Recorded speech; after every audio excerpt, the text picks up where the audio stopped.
Welcome to Down Under the Ring. I am Phid McAwesome, and today we do not have the Warship. We have the one and only substitute Betson. And there's a very good reason why Ryan's with us this week is because this weekend we both travelled to Brisbane, we travelled to Queensland and enjoyed AEW Grand Slam Australia. And it's been a few days since then. So I think this is good because we get to both we've had time to marinate our thoughts. And then to watch it again as well, because obviously we watched it live, and then to see it, how the world saw it is a completely different experience. Absolutely. And then we might touch on a couple of the other things that happened over the weekend as well.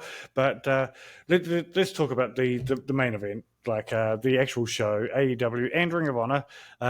It was, dude, before we even jump into the details, like my initial thoughts, the greatest pro wrestling event I've ever been to in my life. And I'm also including WWE Elimination Chamber on that. Yeah, so like I'm in a similar space around. I see. For me, it sits very highly for a number of different reasons. Like, firstly, I organized my flights like the Wednesday before we flew. I flew out on Friday. You were super close. And a lot of the reason being was like, I don't know whether I want to go. Like, at that point in time, not a lot of the matches had been announced. It was pretty quiet. I was like, I want to see what they've announced. But and let's be honest, I think both of us here not as big at AEW guys as we were a couple of years ago. No, absolutely true. I have very, very. I have absolutely like reduced my watching of AEW to simply pay-per-views. Probably the last year and a half. Yeah, predominantly pay-per-views never miss with AEW. Exactly. So I'm like, cool, because I find, and this is something about the show at large as well, is that I watch WWE on the weeklies and the pay-per-views because it's story. Where AEW for the last X amount of time haven't had that such a large focus on stories. So instead I'll watch AEW when there's dope matches. Yeah. And we're very lucky the Grand Slam was front to back dope matches. Yeah. I think, there was one match that lost me, and we'll get into that later on, but I 100% agree with you. And what was super interesting for me is, along with myself and you, we also had my wife with us. And my wife and our good friend Deej. And our good friend Deej. Huge shout out to Deej as well. If you go check out the Fight Full YouTube account as well as our YouTube, you'll see all the interviews Deej did for us over the week. Absolutely. Which were amazing. What did Edge? Cope. Cope, Tony Khan was a Storm, big and Fletcher. Yeah, so some dope interviews out there. But as well as us, we was also my wife with us, who not a wrestling hater, but I would say the extreme version of casual wrestling fan.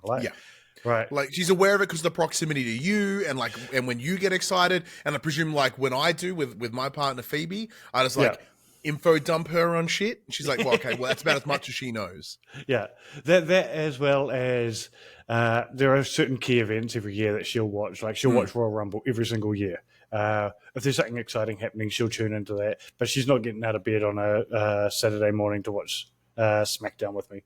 Right. So it was super interesting hearing her thoughts and she did a great breakdown on her threads, actually, like a step-by-step breakdown. But essentially, it was exactly what you said, as after seeing both shows now, it's WWE, absolutely story-driven, big, fabulous production, all of that. A lot more microphone time in the ring, a lot more talking, a lot more world building, if you will. Whereas AEW, as an attendee at that event, I felt like we got real bang for our buck because from an absolute wrestling standpoint, it was all just amazing wrestling all night. And so it was super cool hearing what her thoughts were on that.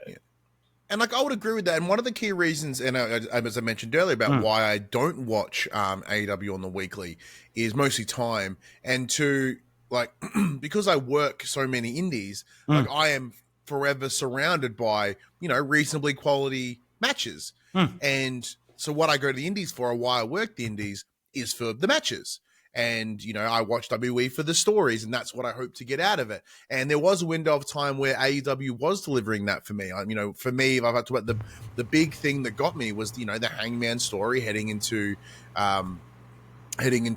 was it Revolution that year? I believe it was Revolution. Or Double or Nothing. One of the two where Kenny versus Hangman goes over. It was incredible. Yeah. And then, of course, like that 7-round between the Lucha Brothers and Young Bucks. I made sure I watched every single one of them because, that's so I find little things that grab me and bring me in.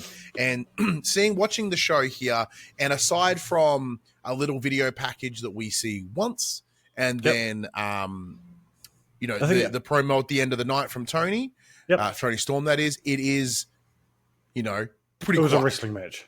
Yeah, it was all shows. Yeah, all shows. And basically that started off right from the get-go. What was cool is I think all of us were attending this event and organised to go to this event purely because we thought we were getting an AEW event, but literally days before the event, they announced Ring of Honor is also going to be doing a taping. And which was helpful because at the time there was 4 matches. I'm like, ooh, we're people paying a lot of money, like $750,000 for 4 matches. Oof. Yeah. So ended up getting in 2 shows in one night. And let me just say, I think the Ring of Honor stuff was a great way to warm the crowd up. That first match, absolute banger. It was MXM. No. The opening match was Jericho with the learning tree. So it was Big Bill and who was Stokely. So over. Was it Stokely? No, it wasn't Stokely. No, then I forget who I'm thinking of then. And then with the Outrunners and Bandito. Yeah, and amazing match, super fun, great way to start the night. And that match was just a fun match, right? Yeah. There was some silliness in there, some good wrestling bullshit. But absolutely, old Big Bill being unreasonably over for no clearly definable understanding, which is Australian as hell. Yeah, I kept on saying throughout the night, is the one thing I love about Australia, whenever there's an event in this country, a wrestling event, it's the rest of the world will have someone like Bill that is hated, right? Tiffany Stratton was at Elimination Chamber. Mm-hmm. Nobody gave a shit about Tiffany Stratton before that event. And then, not to the scale, but we we certainly gave her that bump. The moment made everyone go, maybe we should be paying attention. And Big Bill was our guy that night, where he was just over. Everyone chanted him, everyone loved him, and you know why that is, eh? Well, it's a couple of reasons. I feel. I just thought it was because it was Bill, and he's got so much talent, but you can't learn that. My reasoning, why I think it went down, is that we all know the story of Bill. When he was Cass, he got released. He had a pretty fucking rough run. Not very well mentally, a lot of struggles. But now he's here, he's clean, he's clear, he's fucking jacked. He's putting on matches. So for me, I read it as more of, this is essentially us going, you deserve it. You deserve these chants because of how far you come and what you've done to get here. Yeah. Very similar to later on when Edge, has his moment, which we'll discuss. That is us going, who knows when we'll see you again. You've earned this. This is us giving you your mad props, because this is it. Yeah. Yeah, absolutely. And the other standout from the Ring of Honor tapings for me was seeing our boy from Australia come out. Oh, yeah. So I got a huge pop. So it was Dunkzilla versus Tommy Knight. So Tommy Knight, I've seen a couple of times, in the Indies. Yeah, genuinely lovely dude. So anytime anyone gets an opportunity that's Australian, I'm like, yeah, because he didn't get introduced an entrance. He just kind of was in the ring. Match, that one, was it? No, that was one of the extra ones. So Dunk, Dunk comes out and oh cool. He goes, and Tommy Knight. I'm like, woo! There's myself and I think ESPN and Wrestle Radio Australia in front of us. We're all like, yeah, Tommy Knight.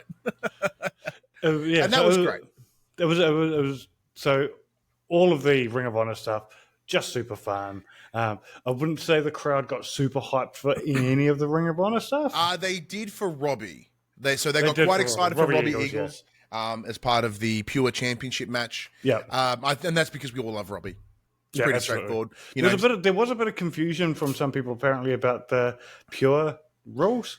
Well, this is interesting. So previously, I have worked a wrestling show locally, and we did a European rules match, which is very similar, as in no closed fist, no kicking with the point of the toe, and there was also the inclusion of like red and yellow cards, right?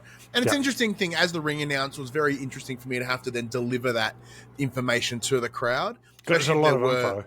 Yeah, especially if there were newcomers. So with the pure title, it was pretty much no hits with an open fist. You get 3 rope breaks each, and if you use them, you're dunskies. Yeah, and that's what did cost Robbie the match, as he'd used up all his rope breaks. I like that as a concept, just it adds to the athleticism of professional wrestling. But it also adds a bit more story elements as well, right? So you're able to tell that story of desperation or whatever when it comes to using the rope breaks. You got to really hold on to those rope breaks and all that sort of thing. I personally like it as a I dig it a lot. I like cool little rules like that. But anyway, so the Ring of Honor stuff, super fun. Oh, we should also mention the other matches. So there was Sammy Guevara and Dustin Rhodes versus MXM. Oh, that's MXM were brilliant. Dustin did a spin of Rooney. It's good shit. Yeah. Good. The entire stuff was cool with Ring of Honor. But then we came to the main card, which was, while we were all there, the AEW stuff. And both on the show in person and watching this on TV, this card did not give up from start to finish. Yeah. Like, it was an amazing card. The talent who were involved were amazing. The matches that they put on, intense. Like, I don't know if Dave Meltzer has done star ratings for this event yet, but I think the first match on that card, which was it was Will Ospreay, Kenny Omega versus Takeshita and Kyle Fletcher. And I did see the clip like after the show of what's his name? It was Nick Nemeth and the dude that's broken whatever the podcast is. Yeah. And he's all like, man, busted open, thank you. Yeah. And it was like, no, Kyle Fletcher's gonna get, cheered so hard. And like the second he came out, we're all like, fuck you, boo. And look, this is a mad credit to him as well, because being able to be hated in your own country, after doing some pretty positive media too. Like when he was doing the interviews and stuff, he wasn't being an asshole or playing the heel role in those interviews. So it would have been quite easy for, I think, Australians to go, yeah, no, you're one of us, we're going to cheer you, especially after what we just said, right? So Australians will quite often choose a guy. But not only if it's a non-story circumstantial moment where like we're not going to like cheer Fletcher because it doesn't make sense in the match. Yeah. Like, especially a show like AEW where you would assume that 85% of those attending the event are big fans. Yeah. Right? Like they're AEW fans. They either watch it weekly or watch pay-per-views. They know what they're in for. They know what, like, unlike a WWE show, which would have a lot more of a higher casual audience. Yeah. I do feel that this would be a more diehard audience, especially in a smaller arena, where, we know the rules. Yeah. Like, he's a bad guy. He's our guy, but he's a bad guy.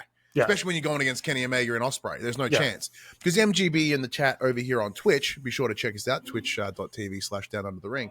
The comments, Ospreay was so damn over here from what I've seen on socials. Yeah. There's a couple of moments where things were so loud that genuinely hurt my ears.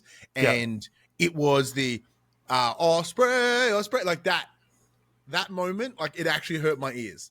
Yeah, I heard stories, people's watchers yelling at him, being like, "Yo, where the fuck are you?" Because it's loud. Yeah. Like Ospreay was huge; it was massive. Well, even they at the start when he does the intro and he goes from side to side and does spray, spray, and then when he like gets everyone to like quiet and then do that big moment in his song. It was amazing, and I can't really explain how loud that arena was. Like, I was genuinely surprised when I watched it on TV later. We are turned down. There's a good 10 decibels. Absolutely turned down. Like, I think it comes across that we're a good vocal crowd, but that is so turned down because that arena was so loud. And it does make me wonder. So knowing, everyone that's followed the rumblings of this show heading into it, with originally meaning to be at the Suncorp Stadium, which is an open NRL stadium, I think we would have lost a lot of sound from there, even at capacity. Yeah. But, when we're hitting like 11,000 people, I believe the count was, in a closed arena, like there are very few, if any, empty seats. Yeah. We've just especially up in the bleeds and around the main. Like Floor had some spots where we were in the comp area as part of media, so we did have some free seats around us. However, like there was like single chairs. There was no like clearly empty section, so every single person was being loud and giving it a go. And then the joys of a wrestling show. You're in there, you feel the vibe. It just comes in you and it feels you, and you're like, I got to do it. And then you just start screaming anyway. Yeah. Yeah, and a lot of 1, 2, ooh. I did love that. Glow in TikTok chat has just said they were there too, and it was so awesome. So awesome! I'm glad you enjoyed it, man. Because we absolutely did. Oh, it was fantastic. But that match alone, right? That match, one of the greatest wrestling matches I've ever seen in person. Absolutely, and even from there's just a reason why those guys space. are considered, and I'd say all 4 guys considered some of the best in the world. Oh, absolutely, and so Fletcher, obviously part of Aussie Open, which is once again another team I saw. God, I mean, how many years ago now? Like as part of DMU, one of the shows that I've worked for years. But like he got himself to a point here to be evenly foot, like on an even footing with at least 2 of some of the best wrestlers in the world. If you want to talk about Ospreay and Omega, and Takeshita's certainly moving up there as well. So to have it come in there, hold his ground, and deliver was brilliant. So from the match itself, it was very much pairing off as we expected. There's long history. There's a building of a history between Takeshita and Kenny. What was that the thing? Lost twice in 1 week. Yep. And obviously Kyle and Will, they've got history as boys within United Empire. So a lot of it did split off like that as well. A lot of the match was separating, and as we now know, leading into their individual matches at Revolution. The things I noticed quickly in this match were that Kenny was moving kind of slow at the beginning. Even when he entered the ring, he was quite slow and not like slow, but like purposeful. It was very like stoic almost. Yeah. And then as the match sort of started moving, and they focused very heavily on his midsection, which, as we know, the reason he's been out for so long. Then it started loosening up, and then it started going, and then things started getting mental and huge. And we've got dual Terminator dives. We've got an attempted one-wing angel from the top, which then heads into an Oz cutter, and then obviously the finisher. But even just sort of seeing the back and forth, like that big double German from Takeshita in the corner. It would look from an actual, like, if you want to look at it completely from a wrestling match, exceptional. And then even see them as as the characters as well, even better. Yeah, like I had such a blast for this match. What a way! Think about this as Will Ospreay. How many matches has he had in his career? And he tweeted that next day, "That was the most fun I've ever had in pro wrestling." Yeah. Amazing. It was an amazing match. Highly worth. If you have not seen that match, go. It's worth watching the pay-per-view just for that match. But in saying that, there's a lot of other matches you wouldn't want to miss either. So we also had finally got Mariah May versus Mercedes Moné. Not Mariah May. Sorry, I got that one wrong. Harley Cameron versus Mercedes Moné. And Harley Cameron is a fucking superstar. Yeah. If you want like a match that is one of AEW's strengths that I do believe that they they absolutely have over WWE is their ability to do a lot of in-ring storytelling. Yep. And with Harley Cameron, that's what we saw a lot of, I feel. Yep. There's a lot of her coming through, especially myself not watching a lot of AEW. Like I didn't watch anything leading into this show. Yep. I've mostly run on Twitter clips and YouTube. But to see a lot of her character come through, and even the inclusion of like Mini Monet, the little puppet, which I got an incredible video of her getting yeeted out of the ring, Pele kicked backwards out of the ring, and then which we couldn't see at the time, but when that does a little pop up at the corner and she suddenly got angry eyes on, I was like, brilliant. It was. I will say this though, in the build up to this match, they've done an amazing job of exposing Harley, right? Because Harley used to have one of the shittiest gimmicks in AEW. When she first started, she was doing that whole TMZ gimmick, and then she had a thing where she was a bad singer singing songs, and like she did it with And she was part of the Outlaws, wasn't she? I can't remember if she No, was. not Outlaws. What were they called? The Outsiders. The team with ex-WWE folk. Oh, she might have been for a while too. Actually. Yeah, lined up with Saraya. Yeah, exactly. Yeah. She was aligned with Saraya. So Outcast. Sorry, Gamer in the chat just confirmed. Thank you, Gamer. Yeah. Anyway, they did a really good job of building up her character as well, and actually exposing like her and building her up and making her into this whole persona beforehand. And every week just showing another amazing talent because she's just got these huge talents, and it was just super impressive with how they've managed to build her as well as this match. And I really hope they don't drop the ball with Harley because I think they've got a superstar on their hands. That is the biggest challenge out of this match, right? Like, it would have been lovely to have her go over, become the TBS champion. However, when you've got Mercedes Moné in the situation, she comes out with 4 belts now. I don't know where she got the 4th belt from because I saw she had 3. I'm like, okay. So you will not drop them anytime soon. She's got a CMLL, a Rev Pro. The Rev Pro one was the one I had know about before because there was the Rev Pro, one New Japan Strong. Yeah, Strong. New Japan Strong and TBS. Yeah. So once I saw that, I was like, oh shit, there's no way she's dropping, right? Because she got 4 belts. Like whoever's the first person to take that belt, like that's that chink, right? That's that hole in the armor that'll then be the downfall of Mercedes. Of Monet. In the same way that, when Kenny was the belt collector, whoever was the first person to took that belt off, then we saw the rolling of all the other belts slowly being dropped off as well. Yeah. This is a great match. I did skip it on the rewatch because I was like, oh, no, see how come I wanted to see big bombastic matches, so I went back to the ones that in the arena. I thought it was great. It's fantastic. It was Mercedes Moné, someone I never thought that I would ever be able to get to see again, or ever, because I've never seen her. Like if I was talking about I've seen all the Horsewomen now, which is great. I thought that was like, oh, I'm never going to close that one off, but done. Tick. What I did like about this, another thing I liked about this match is Harley is not a great wrestler. And I don't mean that as a negative. She has not been wrestling for very long.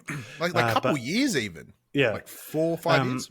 But in the build-up to this match, they made a big point of making that part of the point of her, right? Is she wants this match. She wants an amazing match in her hometown. She knows she's not technically at Mercedes level, but she wanted that match. And by the smart part in building to the match and making that a part of the story is when she had the match, when there were little cock-ups, because there were. Yeah. I think you were forgiven. That she was forgiven because it was like, oh, well, she hasn't been doing this long. So this is the other thing that where like I know my stance on wrestling is different. I love it when a move or a sequence goes off without a hitch. I like when it's fucked up as well. And a lot of for me is because as a commentator, right? Like when I'm working in these, well, it's part of your job to cover for that, right? Exactly, and it's part of the fun. You'd be like, because it landed not the way they want. They, as a wrestler, you know how to take a bump, you know how to take that hit. So from a story perspective, you get thrown off and, you land slightly wrong. Like, shit, what's the impact of that? Yeah. You've conditioned yourself to be able to take a power bomb, right? But if that power bomb fucks up a little bit, what are you going to do? If you go shoulder first. Yeah, your shoulder's fucked. And then you can work the arm for the rest of the match if you wanted to. You know what I mean? Like, that's what I like to see when it can become into something. And the only time I think in the match, in the show, actually, I could think of would have been the attempted Poison Rana on Takeshita from Omega, where Takeshita was just a little too far back, and Kenny wasn't able to get the swing under, and just ate like whole fucking back into the floor. Yeah. But yeah, here there was a couple little spots, but that's once again, it just fuels the character, which I quite like. Absolutely. So I have no notes on this match. I think they did an amazing job. I also think the right person went over, but still, I would agree. I think Harley still came out looking like $1 million. Absolutely. Right? She looks like a hero for even attempting to take on one of the greatest in the world. Yeah.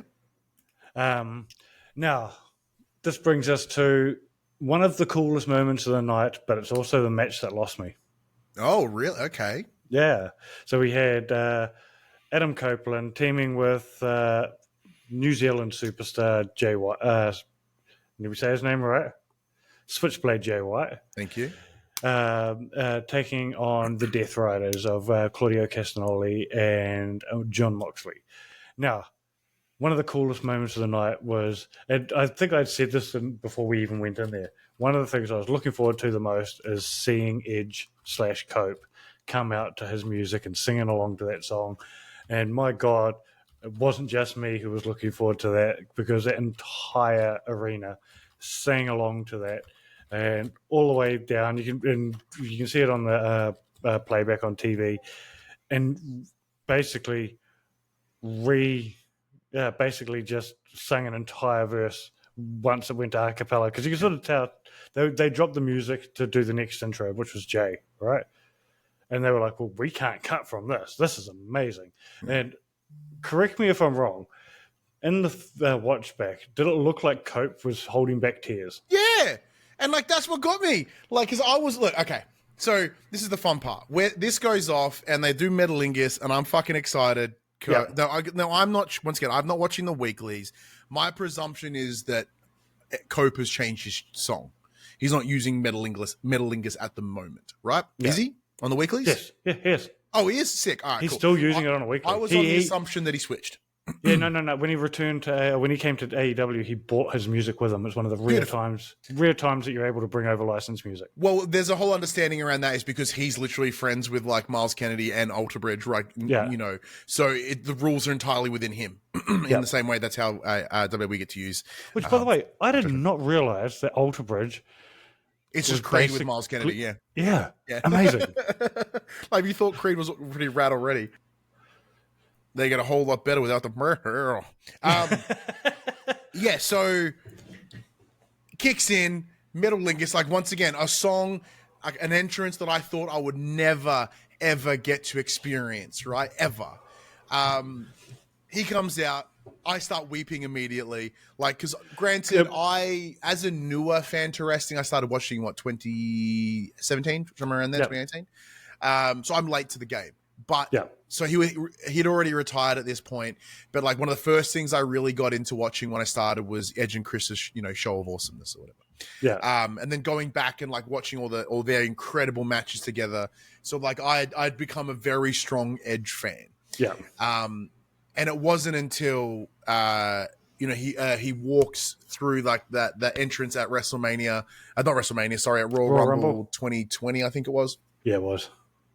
And rough timing, Edge. Yeah, and you see his face, and you see just all the emotion, and I'm like, oh man, and like that, because he was holding back. That's when he's doing the whole.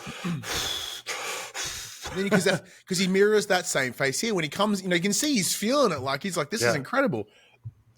But when he hits that ring, and they turn it down, and we keep going, and I used the clip when I did my little appreciation post on Twitter and on Facebook, and there's a good reason, right? Because you can hear my terrible singing in your video, that, and mine too as well. But like, the moment that it hits him, I find it really beautiful, right? Because it's part of that chorus where it's like, on this day, it's all real to me, and we're all like, woo! And he's like, it hits him, and he has that moment, and like, that was. I can't articulate how powerful that was. And yeah, absolutely. Like, it was, once again, everything that I'd be very lucky. I say I'm with a mate. Thank you, buddy. You're an absolute legend. So like, every bit of dollar that I spent to get to Brisbane for this show, every favor I pulled, to hear that, it made it, like, apart from the opening match being absolutely worth it. A banger. Yeah. But then hearing this, yeah, there was and the funny thing is, and it's actually funny because this is a moment I've realized that you were teared up. Because you look at Charisse and go, oh man, I bet Charisse is crying. Charisse is, oh my God. Well, what it was I yelled out towards Edge, you made my wife cry. Because when he retired back in the day, which was 2015 or something, my wife was a regular viewer because we didn't have streaming or whatever when he retired. So when I was watching on a Monday night, she had to watch with me. So she was a bit more invested then. And when both him and Bryan Danielson have retired, it was the 2 moments my wife has cried at wrestling. Yep. So I yelled that out, and then I turned around to you. And here you're like, he made me cry too. And right now.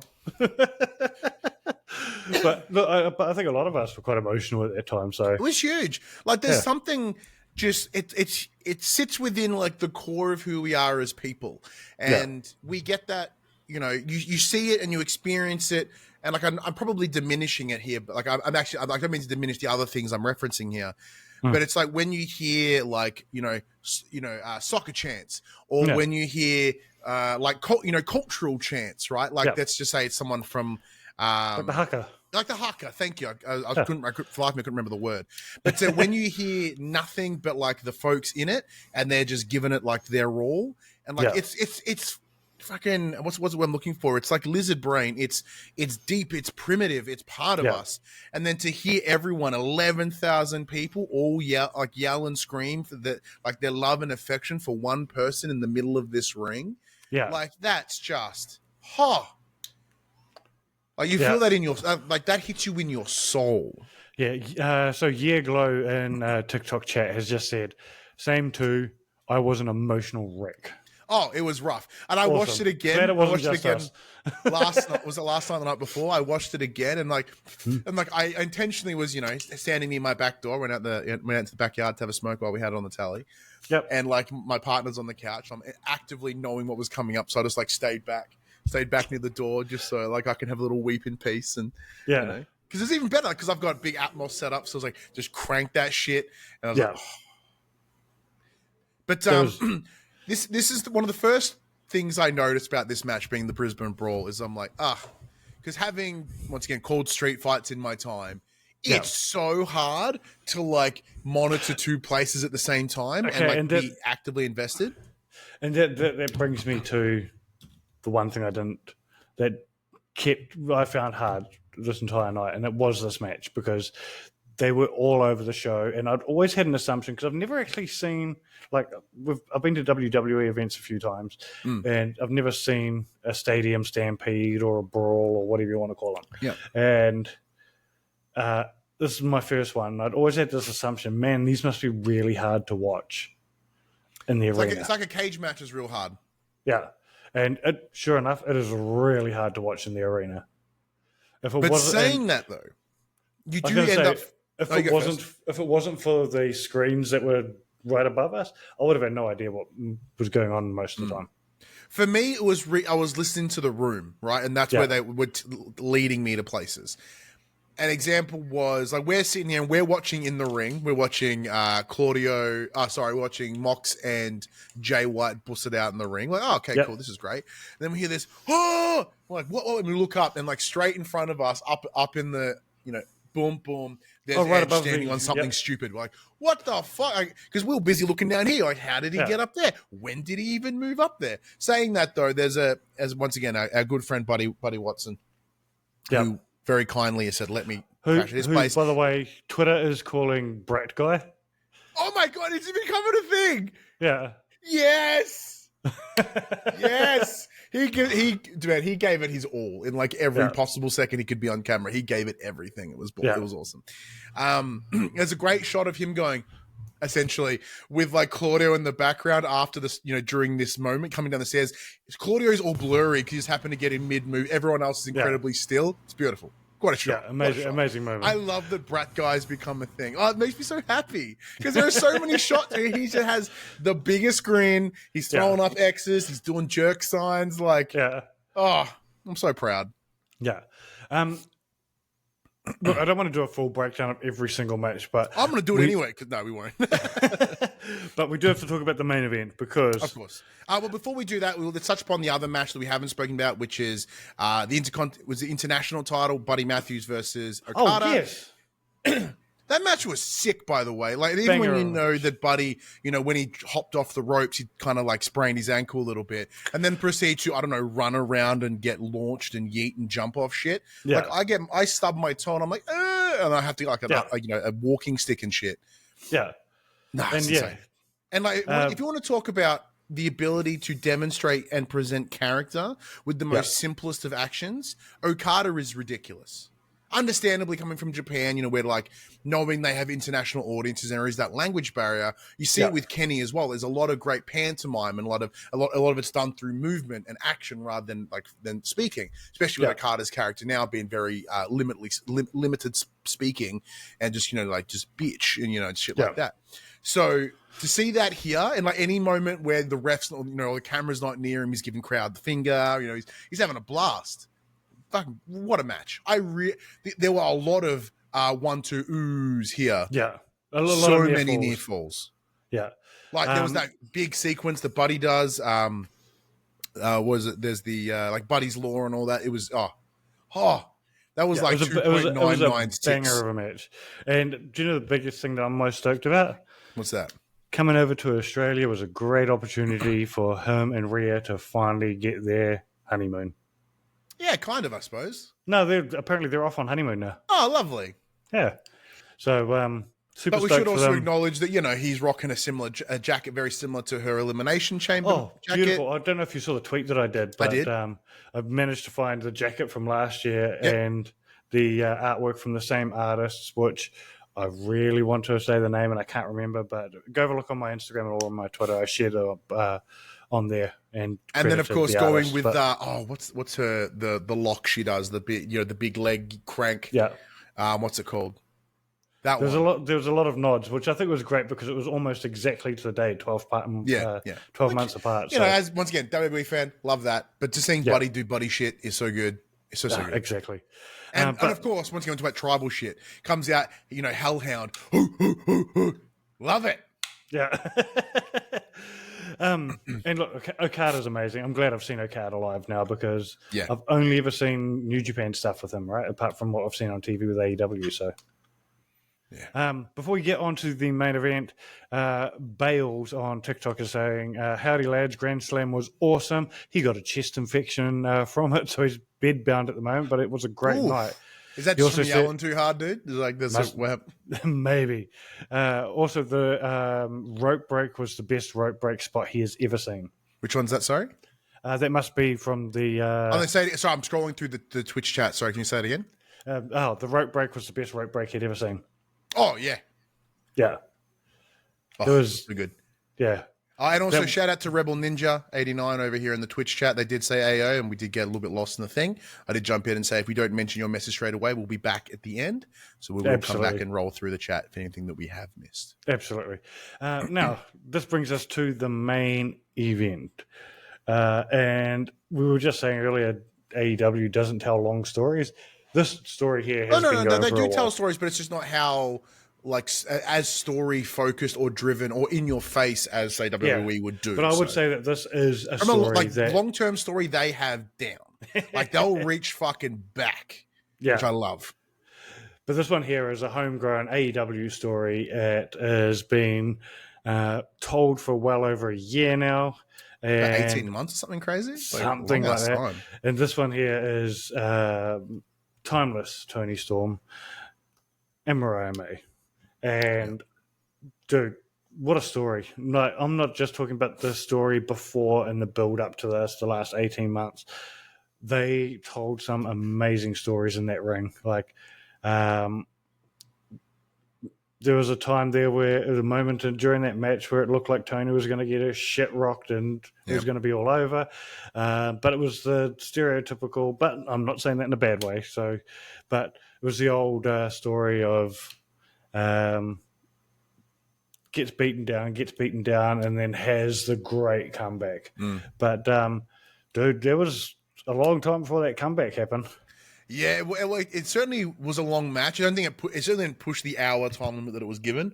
Excuse me. But, yeah, there was a lot of that, sort of those moments between the two. And, I even, something as simple as like Tony's gear, believe it was made by her mum, as she said, which then got, which is hilarious because mum chance. I believe that might be the only gear she's ever had made for the Timeless Tony Storm character. Hey. When I was talking to her in Brisbane, 4 months ago or whenever it was, when I did the interview with her, she was saying the best part, and she said this off camera, but the best part about this character is all of her gear is bought from op shops. Yeah. It's all like old swimwear and stuff like this from op shops. So this might be the first time she's ever had gear made for the Timeless character. But saying that though, thematically it made sense. It had that whole kind of like that bombshell feel, so she looked like someone that you would see paint on the side of a bomber, or like the side of, the HMAS something or other. Oh, we're back. Ooh. Oh, yeah, I lost you for a bit. Yeah, just talking about how she looked like. She was dressed like someone you would see paint on the side of like a battleship or like a bomber or something. Like, it fit the feel. Yeah. It was. And then, of course, the 1, 2, 3, building erupts. Yeah. Oh. No nutbush. It was absolutely amazing. But yeah, no nutbush. Maybe old Tina Turner didn't get back in time. Yeah, well, look, apparently Tony on the Thursday beforehand at Media Day was still petitioning to Tony Khan to do the nutbush. Like, she'd got down to, I think we could break the record for the most amount of people doing the nutbush in one place. That's what she was saying in the media room to Tony. So, look, it's a shame we didn't get it. No. The one thing that did surprise me is, and I didn't see, did they cut off after the match, or did they show her speech after the match? They did not show her. They cut. Because she did sort of drop the gimmick in her speech. Yeah, she went straight to the open with "There you go," which I fucking popped me immediately. Yeah. But, it was cool. And then asked for a ride home to the Gold Coast. Yeah. But she looked so happy. I'm so happy for her. She's had a career of mad ups and downs. And she's really found herself with this Timeless Tony Storm character. And I think we'd be remiss if we don't also shout out RJ City, who's done a lot of work behind the scenes with Tony on this story, and Mariah May as well, and on this character, or both of them. Or even like Luther, right? Like, so he came down in like the the usher sort of look, like a cinema usher, and it was really good because I was once again talking to Buddy and Dylan and Ash, and we were discussing like the what like a manager does. It's difficult to see how a manager works when you're watching on telly. Right? Yeah. Because like they're only cut to them sort of temporarily. But, when you're in that live setting, you see how integral and how important they are to, get the crowd going, get them hyped. Oh, absolutely. And Luther was just killing it. Absolutely killing it. Yeah, he was doing the old school banging on the mat and getting up people's faces and stuff as he's wandering around. Like, it was great. He was doing a brilliant job. Super happy for them. Now, do we want to get into any of the discourse that has happened since? Absolutely, because this is where it's funny. Okay, so me being neurodiverse and noticing the wrong shit in the day, we walk in and we sit down and I look at that ring and I go, that ring's a different ring. And you're like, wait, how do you know? And I'm like, look, I am no seasoned vet of the indie space, right? Not by any means, but I have packed, in the handful of years, 5 years that I've been involved in independent wrestling, I know a ring. Yep. Like enough to at least visually identify it. So I'm looking at this ring and I'm noticing the poles are in. I'm like, okay, so that looks like the ropes might be a bit small, which tells me the ring's not the one they normally use. And even then, I'm watching it, okay, checking it out. I'm looking to see how it flexes. I'm like, is it a flex ring or is it a spring ring? I'm like, no, it's clearly a flex, but there's a bit more flex to it than normal, which means it's bigger than like a 16. Because all the indies that I work, we all work 16s because we want to get as many bodies in the room as we can. Putting a 20 in there would be cool, but that's a whole fucking lot of extra space. Yeah. And I lean to you and I go, I bet you that's a 16, if not somewhere in the middle. It's not a 20. And you're like, how do you know? And I was like, yeah, because one of the bits of fact that I remember, and fucked if I know why. So when you run the ropes, if you run it in 3 paces, it's a 16. If it's 4, it's 20. And I'm watching and I'm like, that kind of looks like 3 and a bit. Yeah. So And sure enough, then we tweet out, and you know, here's the facts. You know, blah, blah, blah. It looks to be a leased ring. It's likely a 1616. Blah blah blah. Cool. Didn't think too much about it. The other thing I noted was they used, because AEW usually uses rubber coated. Yes, these were the cables. tape ropes. Yeah, they use cables usually, but this time it was taped rope. Yeah. So then we all go to bed. We had this incredible show. It's lovely. It was amazing. We all go to bed. I wake up and go, what the fuck? As I'm looking through Twitter and everyone's bitching about the ring size. And then I went, oh no. Did we do this? Oh my God. By the sounds of it, it was not us that did it. We may have been there, but I don't think we did it. Because look, once again, I'm autistic as shit, and I noticed that immediately. And the Venn diagram of ASD and wrestling are just a fucking circle. So, like, if I noticed it, I assure you somebody else did. Now, just to clarify, though, at no point am I saying that this is bad or that this was something they shouldn't have done. It's just an observation, right? Once again, if you've ever worked indies or been on the indies, you know that like the company you work for probably doesn't even own the ring anyway. Correct. Like there's like at least there's a good chance you've probably put that ring up. Not the PWA one. I've never worked the PWA ring, but like any ring in Victoria, I probably have. Right? I've seen that ring. I know how it's done, and I may not know how to do it top of my head, but I get it. I was like, oh, that's an observable difference. Yeah. But like, if anything, a smaller ring, it gives them a lot more room to be explosive, right? Rather than taking two steps and just go, and they just like sucker them immediately. And we saw a lot of that in that opening match. Why'd that match feel so hot? Because they didn't have a lot of room to move. So they're just gunning it at each other. Yeah. So it's not a negative that the ring was smaller. It's just a logistics thing. Because even when an observation. Exactly. So even when we saw the interview from Deej, and he's like, dude, I spoke to Tony Khan today. And you're like, oh, I would have spoken about this. For me, my question was logistics based. Because I had just come off this ASD rabbit hole of like watching how people pack down fucking concerts. And like, how do they change, a hockey rink to a basketball, rink. I've watched speed videos of those. Yeah. So like there's one, if you want to look at an amazing one, there's one, and I can't remember which stadium uploaded it to YouTube, but it goes, I think it's a Taylor Swift concert, WWE event, basketball, hockey, in like 4 nights in a row. I didn't watch that one. The one I watched was hockey to basketball to a standard concert, I think. Yeah. But yeah, four events back to back. Amazing. So coincidentally, my brain was already just twigged on thinking about how they work all this. Because first thing I then did when I looked at the entrance, I'm like, okay, they've done 3 LEDs, pretty just big LED screens. They've clearly not shipped anything over. This is all local. Yeah. So like the questions that I would have asked logistically of like, hey, how'd you ship your ring across? Like because knowing the Elimination Chamber, they shipped the chamber over on a boat. Yeah. And that took about 3 months. They've got a local ring here. That was, now, but then on additional research, maybe we have rings locally. They have one in the UK. They have one here. They have one sort of where they need to keep them for where they do shows frequently, right? Yeah. So they still get the 2020.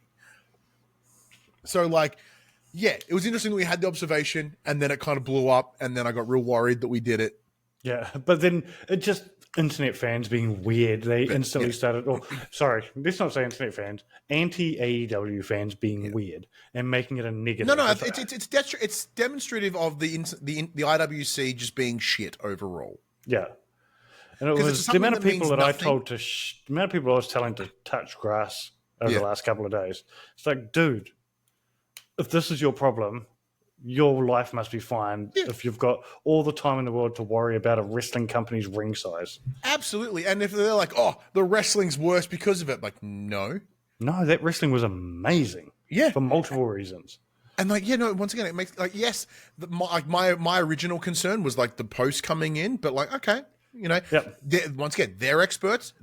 I've built rings that they looked a little bit like that and they held together. Like I've seen a ring that was kind of like that, and then Caveman Ugg and Bronson Reed beat the piss out of each other on it, and they wanged into they smashed each other so hard it broke the boards. Like these boards are thick motherfuckers, and like they are big boys though. That's what I'm saying. It was awesome. So like once again, like once It's absolutely not an issue. The ring is the ring. It's not demonstrative of AEW's lack of effort. If anything, it shows smart understanding of going, cool, we're going down for one show. Why ship all this shit? Over? Or we could spend the money on, we could give the money to a local indie who would really appreciate it. And once again, building that rapport. So later down the line, when they come back, hey, they're, PWA will lend a bunch of their talent to come do shit in the same way that we saw a couple of, local wrestlers like the old Tuck Man was there with his big mullet, like they were working crew because they're part of PWA. Yeah. I believe they're part of PWA. Can't speak to that exactly, but yeah, Tuck Man definitely is.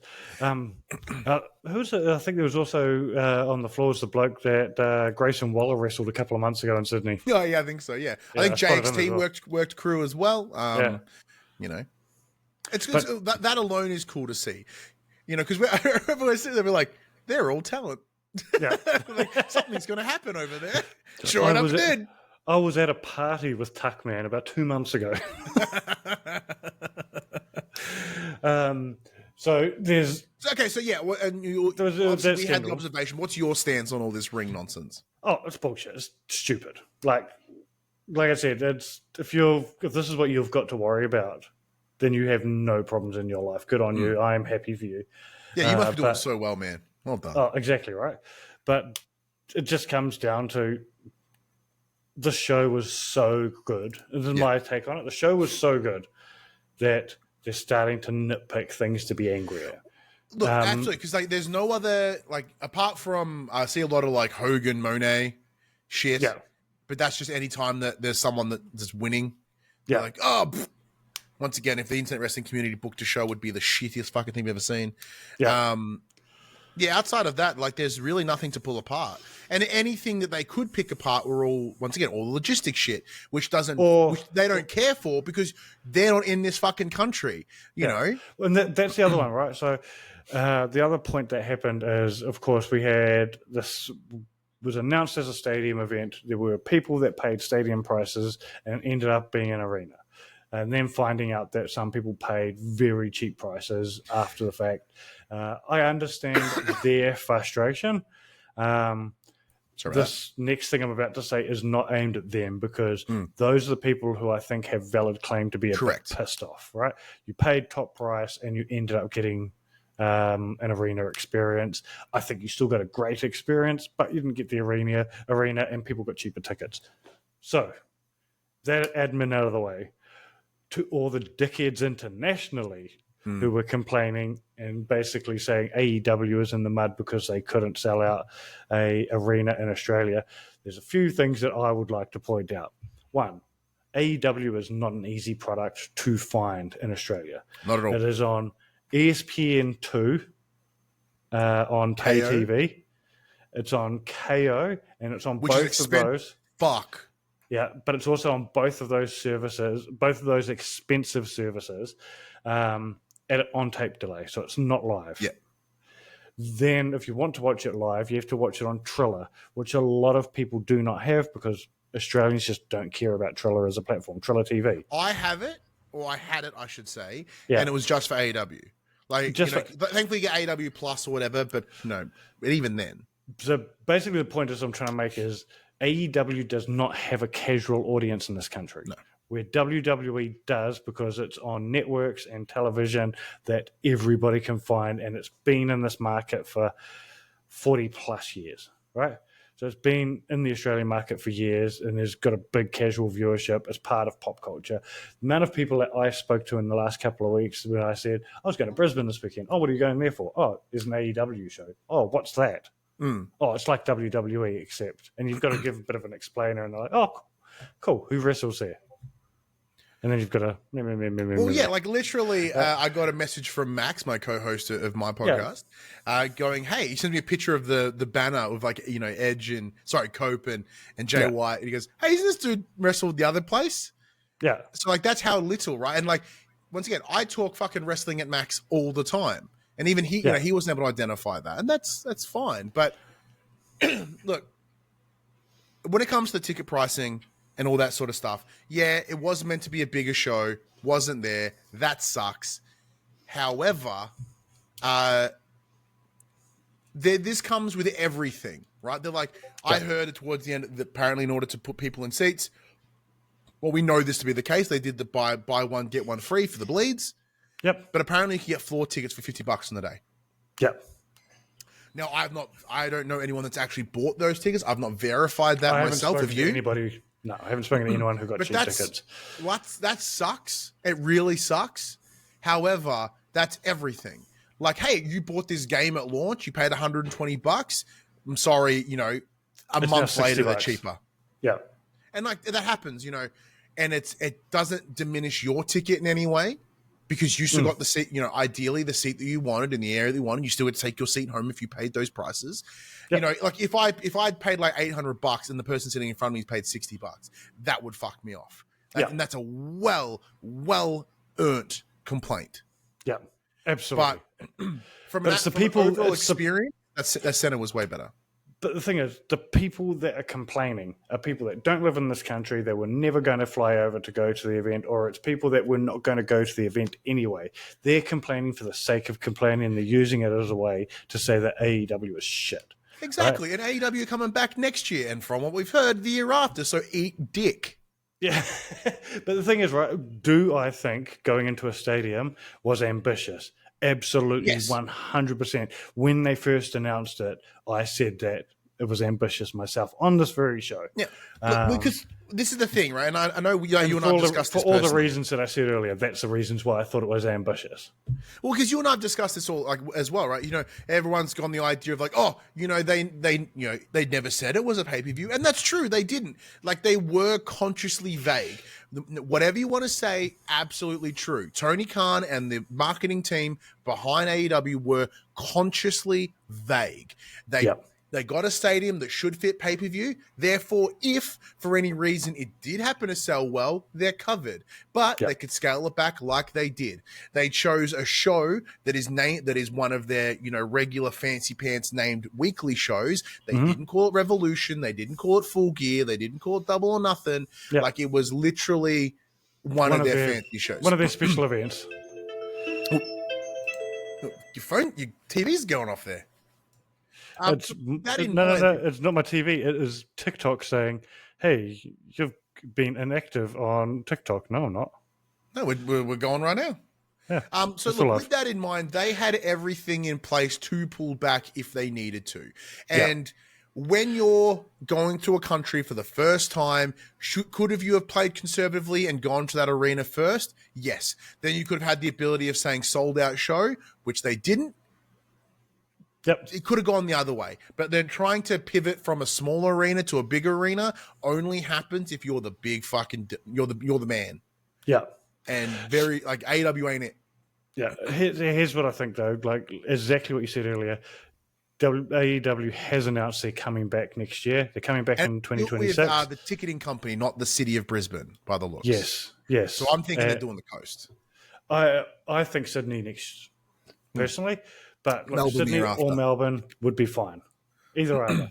But the thing is, both Sydney and Melbourne has great TEG-owned arenas that are bigger than the Brisbane Entertainment Centre. Yeah, like if you want to go Melbourne, you've got likes of Rod Laver, you got Rod Laver, John Kane. If you do a pay-per-view, you can go to the likes of Marvel Stadium, so you can close the top if you want to. Yep. There's a bunch of places. Beauty is, if they come to Sydney, you've got a couch to stay on, and if they go to Melbourne, I've got a couch to stay on. Yay! and you can come to all the local indies. Exactly, right? Because we'll do super shows and shit, no doubt. Oh, absolutely. It'd be the same here. I have no doubt it would be PWA who'd put it on here.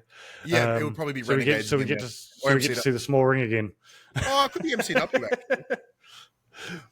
But yeah, so those are basically the only complaints. One thing I do want to shout out before we wrap up the show and do any final thoughts. Shout out to Josh Robinson. We love you, Josh. He's in TikTok chat right now. He said he was so close to going, and he will 100% go to Melbourne or Sydney because it's so much easier to travel to from Adelaide. Well, guess what, Josh? You also have a spot at this place as well. Let me tell you. Absolutely. And Yeah Glow's also from Adelaide, so says the same thing. Yeah. Do we have anything in Twitch before we wind up? Yeah, in Twitch. So Gamma asked, gonna go Perth because I live here and you could use Perth Arena. I think that even the WWE learnt how difficult it was to do a show in Perth. Like, yeah, granted, the Western Australian government paid a good hunk of money, which I really appreciate because it allowed us to have something like Elimination Chamber here. But like hike over there it's so fucking far. That's not much. And like, shout out to EPW to be like able to put on a show during that time. But if you want wrestling cities, it's Melbourne or Sydney. Absolutely.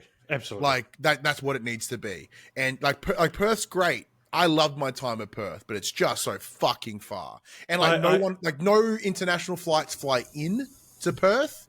They all fly to Sydney, weirdly Brisbane. So they're your they're the places you want to be. Because if anyone does want to come over, it's one flight and they're in. Absolutely. So, yeah, I 100% agree with you. One thing I will say about Perth, I loved my time in Perth. Yeah, it was hot as fuck. So was Brisbane, though. That weekend felt like Wrestling City. Yeah. I didn't get the same vibe in Brisbane. No, not at all, because they didn't have the big street banners. Like, they didn't have the marketing money of WWE, and that's fine, because it wasn't a pay-per-view. If they did all that for a Collision, they'd be like, it's a bit bold, mate. Yeah. You know what I mean? Absolutely. But yeah, what's your final thoughts on the event? Because I'm super chatty, so it's all you. No. Final thoughts on the event. Great show, amazing show. Absolutely, I think anybody who paid for tickets definitely got a bang for their buck on this event. Even those people that I think that paid the 500 plus would have got they all got an amazing show. I think AEW proved a point this weekend that they can sell out an arena and put on an amazing show in countries other than the UK, Canada, and the US. Super stoked. I will be back at their next show. Absolutely. Look, so I'm in the same space, right? Especially, I'm interested from someone who almost didn't pull the trigger on coming. So for me, I said, if it wasn't for my partner Phoebe to be like, you should go. Like, you just finished up a job. This is your reward before you head into your new job. It was literally your last day of the day before. Yeah, it was my last day of my job. And, it was a whole fucking thing. So what I feel about this event, it encapsulated all the things that I love about professional wrestling and what made me fall in love with it X amount of years ago. Yeah. It's community, it's camaraderie, it's just this love for something. And, everyone in that room, like, there was no, internet wrestling bullshit, apart from a couple loud people that are yelling obnoxious things, thinking they're the smartest person in the room when they're absolutely not. Like, just shut the fuck up. That was brilliant. And even down to something as simple as after the show, I walked outside and, been chatting with all my wrestle friends throughout the day, and we had a meetup of all Melbourne talent. Like, we see each other every fucking weekend. So why do we meet up? Who knows?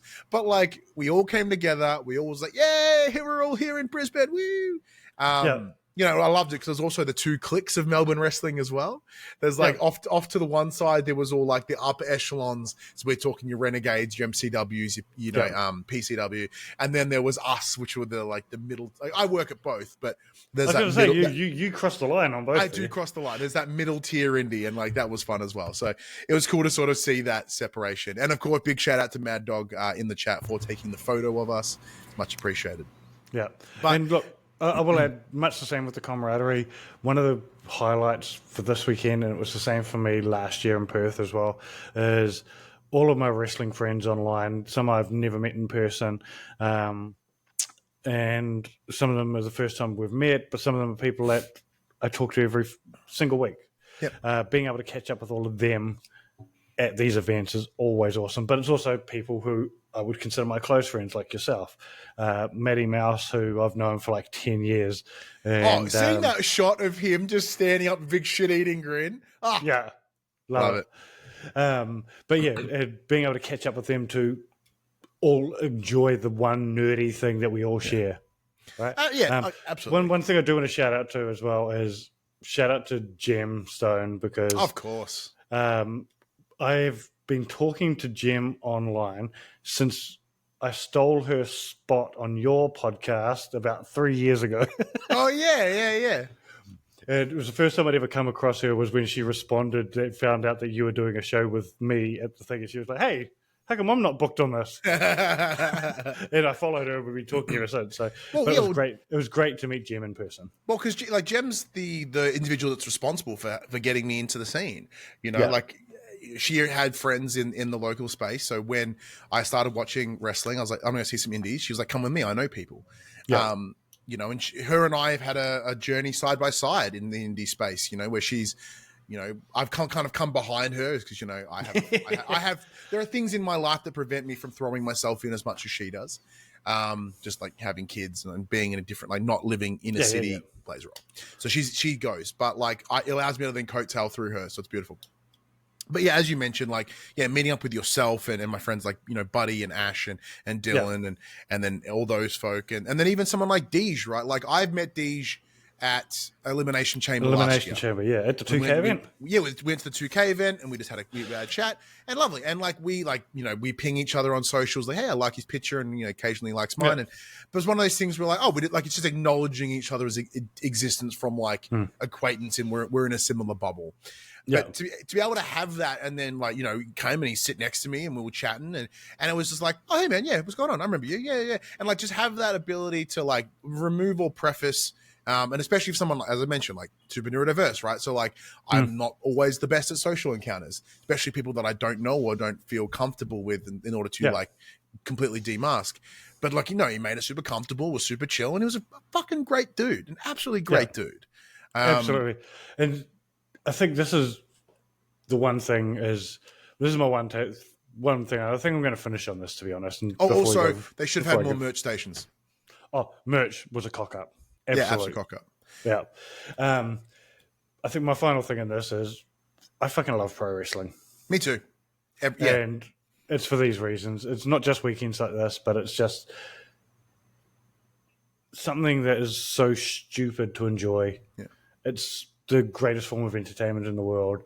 And a weekend like this makes me realize how much I love spending time with the other people that love pro wrestling like I love pro wrestling. So, shout out to everyone. I'll extend, like, I'll finish on that point as well. And, you know, because it does align with what I was saying earlier. Like, I've talked about it on here before, but like I found professional wrestling when I needed it the most, and I didn't realize I needed it the most, because it gave me something to check out, something to like, you know, check my brain out and just thoroughly enjoy and be in the moment.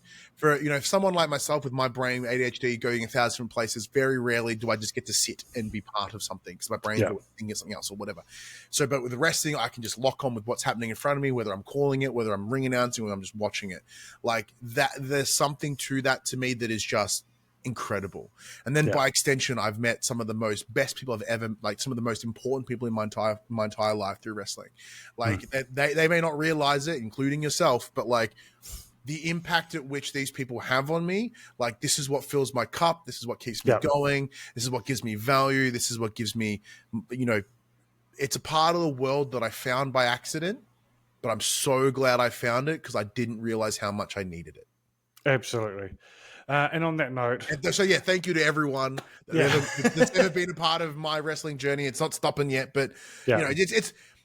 This isn't your pink salmon moment. No, not at all. It's just that something that I've actively done in the last couple of years is to make sure that I've always been very grateful of the things that I've had in this world. I'm very appreciative, but very rarely had I vocalized it.